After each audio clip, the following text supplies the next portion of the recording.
Desde luego, no hemos tenido demasiado tiempo para examinarlas a fondo, pero una primera lectura sigue mostrando un eslabón muy débil en el tema de las empresas del Estado. El año pasado se nos dijo que las empresas del Estado tendrían superávit corriente, y sin embargo, en las cuentas presentadas ahora, vemos que las empresas del Estado tuvieron un déficit durante 1986 del 0,4% en relación al Producto Bruto Interno. En este mensaje, nuevamente, como si no se hubiese dicho nada la vez pasada, se dice que buena parte del resultado del presupuesto del 87 depende de que las empresas del Estado van a tener superávit corriente. Creo que estas cifras merecería el señor secretario, que es, en este caso el superávit sería del 0,9% respecto al producto, merecería del señor secretario una explicación. Por último, le pediría que me aclare una duda respecto del presupuesto de 1986. La pregunta la hago absolutamente sin prejuicio porque realmente tengo dudas sobre este tema, en la cual el presupuesto de 1986 aparece con un resultado negativo de 649 millones de australes. Deflacionando esa cifra, a mí me da una cifra que sigue siendo, en pesos de 1986, superior a la autorización establecida por el artículo 7º de la Ley de Presupuesto de 1986, y quisiera que me sea aclarado ese punto. Nada más, señor presidente. Tiene la palabra el doctor Broderson. Bueno, yo voy a tratar de contestar una parte de la pregunta, la otra le voy a pedir al licenciado Carciofi que abunde en algunos detalles. El primer punto que me sorprende es que su continua afirmación, creo que este año, año pasado, etcétera, del aumento del gasto público. ¿Es cierto que aumenta el gasto público en 1987? Yo supongo que usted lo está refiriendo en relación al comportamiento del gasto total de la economía, que es el Producto Bruto. Si usted mira con detenimiento... No, en el cuadro 10, si no me equivoco. En relación al Producto Bruto. No, en relación al año pasado, moneda constante. Claro, pero el Producto Bruto no permanece constante. La masa total de gasto del país... Pero eso es hipotético. Yo creo que debemos, por ahora, debemos analizarlo respecto del... Bueno, entonces analicemos hasta el 86, que no es hipotético. Sí. Hasta el 86 no es hipotético, porque ya pasó. No, 87 respecto al 86. No, pero yo digo, el comportamiento... Hay una afirmación muy generalizada en mucha gente de que el gasto público está aumentando. ¿Es cierto? Desde el 83 en adelante este gobierno aumentó el gasto público. ¿Es cierta esa afirmación? No. ¿Usted qué opina? ¿Aumentó o no? No, si yo he visto las cifras. ¿Que dice ha aumentado que sí? En los 2 años últimos. ¿En qué Con quisiera? respecto a los periodos anteriores. Si usted, en realidad, la forma correcta de comparar es la relación del gasto público con el gasto total de la economía. Ese es el indicador. No estamos viviendo el sector público fuera en otro país. No tenemos el sector público fuera de la Argentina y el país en otro contexto. La comparación correcta es el gasto público con respecto al gasto total que se hace público y privado en el país. ¿No es cierto? Ese se mide a través del Producto Bruto. Esta forma de verlo. Vamos a tomar gastos totales, si usted quiere, 1983 con respecto a 1986, porque usted me dice el 87 el producto es hipotético, 86 no es hipotético. Baja del 37,5 del Producto Bruto al 31,7 del Producto Bruto.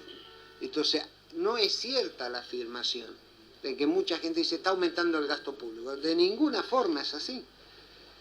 La caída del gasto público, junto con la mayor recaudación explícita que sustituye el impuesto inflacionario, es lo que ha dado lugar a una caída sustancial del déficit fiscal. El déficit fiscal en el 83 era del 15,6% del Producto Bruto y en el 86 fue del 3,6%. Ahí hay una caída de 12 puntos del Producto Bruto de caída del déficit fiscal. Esto no solo se hizo, no aumentó la presión tributaria explícita en 12 puntos del Producto Bruto. Simultáneamente con el aumento de la presión tributaria explícita para reemplazar el impuesto inflacionario, se ha dado la caída del gasto público. Esta caída del gasto público, tomando como una proyección 1987 del Producto Bruto, continúa en 1987.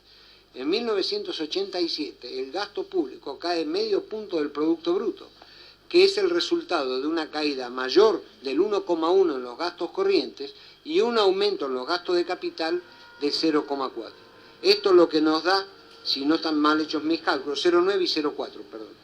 Esto es lo que me da, suben los gastos corrientes, bajan los gastos corrientes, suben los gastos capital, el efecto neto es una caída de los gastos en relación al Producto Bruto en medio punto del Producto Bruto. Pero el proceso de 1983 en adelante muestra una caída sustancial del gasto público. Más aún, yo tengo acá los cuadros para mirar 83 contra 87. La caída del déficit fiscal fue significativa, para no decir una palabra muy peyorativa desde el punto de vista nuestro, espectacular. Cayó 13,1% del Producto Bruto el déficit fiscal, que es la combinación de un aumento en la recaudación explícita del 6,8% del Producto Bruto y una caída de los gastos públicos del 6,3% del Producto, 6,3 puntos del Producto Bruto. Esto lo que nos da 6,8 mayor recursos menos 6,3 de gasto público nos da la caída del déficit del 13,1. Esta caída del 6,3 en los gastos públicos es resultado de una caída de los gastos corrientes en 5,3 y una caída en la inversión de un punto comparando 87 con 83. Con esto le estoy diciendo que de estos simples números, hay dos consecuencias importantes. Primero, no es cierto que subieron los gastos públicos, bajan los gastos públicos. En segundo lugar, no es cierto que aumentó la presión tributaria, porque si baja el gasto público hay que transferir menos recursos para el gobierno. No podemos decir que cuando baja el gasto hay que transferir más recursos. Lo que sí es cierto es que ha aumentado en forma significativa la presión tributaria tradicional explícita o con impuestos que recauda Marcelo Dacorte y la aduana, en relación al otro impuesto que no pasa por la DGI ni por aduana, que es precisamente el impuesto inflacionario regresivo, ineficiente e inequitativo. Esto es el cambio estructural que se ha provocado dentro del sector público, que es el cambio que yo creo que, dejando de lado las discusiones oficialismo-oposición, es una realidad incuestionable en base a los números que están acá presentes en esta reunión. Entonces, de todos modos, respecto al año pasado, yo no veo cambio estructural y tenemos una medida como congelamiento de precios que, si no está acompañada por un cambio sustancial a nivel de gasto, esa medida no, que a eso apuntaban. Si usted me permite, señor diputado Zafori, a los efectos de ordenar realmente la reunión, dejemos que el doctor Broderson conteste todas sus inquietudes y si hay alguna necesidad de una repregunta, tiene usted la palabra. Adelante, doctor Broderson. La otra parte de la pregunta le pediría a García Fischer.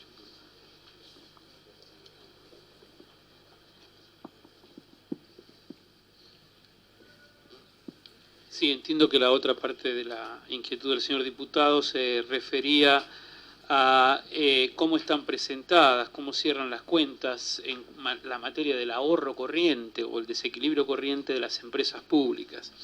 Y efectivamente la información que cita el señor diputado tiene que ver con el cuadro 11, anexo al mensaje de la ley, donde allí hay una presentación de todo el esquema del sector público y se muestra en ese cuadro que las empresas públicas en el año 86, según esta versión de presupuesto definitivo para el 86, han tenido un desequilibrio corriente de aproximadamente 0,4 del PBI.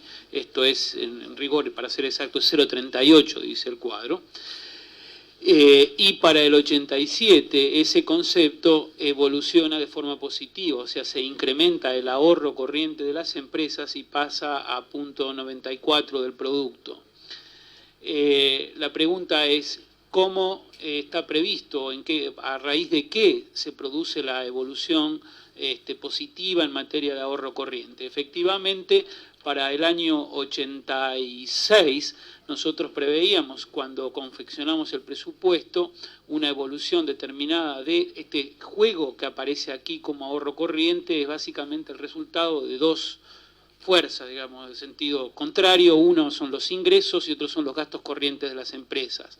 Nosotros preveíamos en el año 86, al momento de confeccionar el presupuesto, un mayor ahorro corriente porque suponíamos que las tarifas podían adelantarse más favorablemente con respecto a la inflación. Por el otro lado, teníamos allí en el año 86 tarifas que venían, digamos, en forma incrementada, y antes de lanzar el programa Austral se hizo un salto importante en el nivel real de las tarifas, y las teníamos ubicadas, diríamos, razonablemente al inicio del año 86. En el curso del año pasado no pudimos registrar ese incremento real de tarifas, y eso desmejora el equilibrio corriente de las empresas, y nosotros prevemos que para el año 87 podamos adelantarnos tanto en materia tarifaria como en la reducción de gastos corrientes y generar este ahorro positivo, este ahorro de 0,94 del producto. Un elemento que juega en forma favorable del lado del gasto corriente de las empresas es la incidencia de la tasa de interés internacional. Las empresas tienen alrededor de las empresas públicas en su conjunto tienen alrededor de una carga de intereses externos de, digamos, 1.000 millones de dólares, para hablar en números redondos. Y la tasa de interés externo que está previsto en nuestras cuentas para el año 87 disminuye con respecto a la tasa de interés del año 86 en aproximadamente un 17%, la caída en el nivel de la tasa. Estamos hablando de una tasa tipo 7,2, la tasa de interés externa más el spread, de 7,2% promedio para el año 86 contra una tasa de aproximadamente el 9% promedio que fue para el año, para el año 87 con 9,2 que fue en el año 86. Eso involucra un importante ahorro en materia de intereses externos y eso ayuda a mejorar las cuentas de las empresas. Pero más allá de este aspecto que hace a la operatoria corriente de las empresas, es bueno señalar qué pasa con la necesidad de financiamiento que es cubierta por el Tesoro Nacional. El Tesoro Nacional va a aportar menores recursos en términos reales a las empresas públicas en su conjunto por 11%, es lo que se reduce el giro de la tesorería al conjunto de las empresas. Esto da alrededor de 1.600 millones de australes en moneda del año 87. Pero tenemos una importante, yo diría, caída en el financiamiento del Tesoro hacia las empresas. Y eso está derivado, bueno, de un conjunto de factores que operan en distintas empresas, pero vale la pena destacar entre ellos el hecho de que Encotel para el año en curso no tiene aporte del Tesoro. Esto es un dato importante, por primera vez en muchos años, yo diría casi más de 10 años que Encotel, la empresa nacional de correos, no va a tener aporte del Tesoro para financiar su giro normal de operaciones. Tampoco va a recibir aportes a aerolíneas. En general, las empresas que tenemos con aportes son ferrocarriles, SEGVA para la atención de la deuda externa, Agua y Energía para atención de deuda externa. Tenemos también parte de la atención de deuda en aerolíneas, pero solo para deuda, no para déficit operativo. Quiere decir que ese es el cuadro corriente. Cierra con un 11% menos de transferencia del Tesoro a las empresas. Y esto creo que es importante para evaluar su performance. Creo que esa era su inquietud, señor diputado. Respecto a los resultados del presupuesto del 86. Respecto de su pregunta concerniente a si efectivamente se alteraba o no el nivel de déficit previsto en la ley, la respuesta es definitivamente no. Casualmente, el nivel del déficit expresado en australes del presupuesto de la Administración Nacional, como usted recordará, señor diputado, es un artículo de la ley de presupuesto y eso no se puede alterar si no es mediante otra ley de presupuesto o mediante una ley rectificatoria de la misma. El nivel de déficit de la Administración Nacional no ha sido de ninguna manera alterado. Lo que sí hemos podido hacer, y en virtud de facultades que otorga la misma ley ha sido incorporar recursos tributarios que fueron superiores a los efectivamente previstos al inicio del ejercicio, y esos mayores recursos tributarios nos permitieron financiar mayores gastos. Pero de ninguna manera se podía, por la misma prescripción legal, alterar el déficit. De esa manera se financió una mayor erogación a la que estaba inicialmente prevista en la Administración Nacional, esto es, mediante la incorporación de recursos genuinos que dispuso el Tesoro en general. La pregunta es, la duda mía surge porque en el cuadro número 10 surge como resultado del ejercicio, en pesos del 87, 649 millones de australes. ¿Perdón? ¿El 640 millones de australes en dónde usted dice? Como resultado del ejercicio. Sí. Del 86. Sí. En pesos del 87. Sí. Y deflacionando esa cifra me da una cifra muy superior a la autorización que tiene el Poder Ejecutivo por el artículo 7º de la ley. No, pero lo que nosotros teníamos fijado como,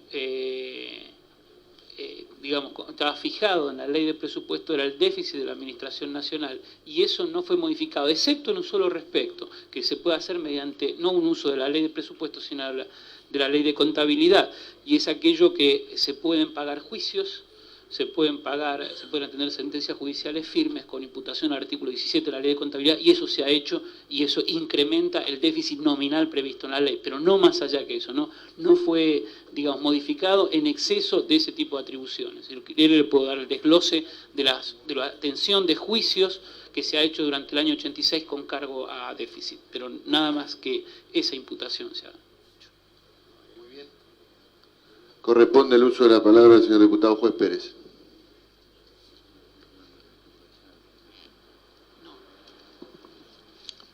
Señor presidente, en la larga exposición, en ese monólogo extenso del señor secretario de Estado, que no ha sido posible interrumpirlo punto por punto para poder entrar en un diálogo, y que ha ido perdiendo, por lo tanto, en el público que estamos presentes, la idea de lo que va quedando atrás, quedando cada punto como si fuesen verdades indiscutibles, me da que pensar de que a esta altura de 3 años de gobierno, este gobierno ha llegado al poder sin un plan de gobierno concreto y está tanteando el terreno, buscando soluciones circunstanciales.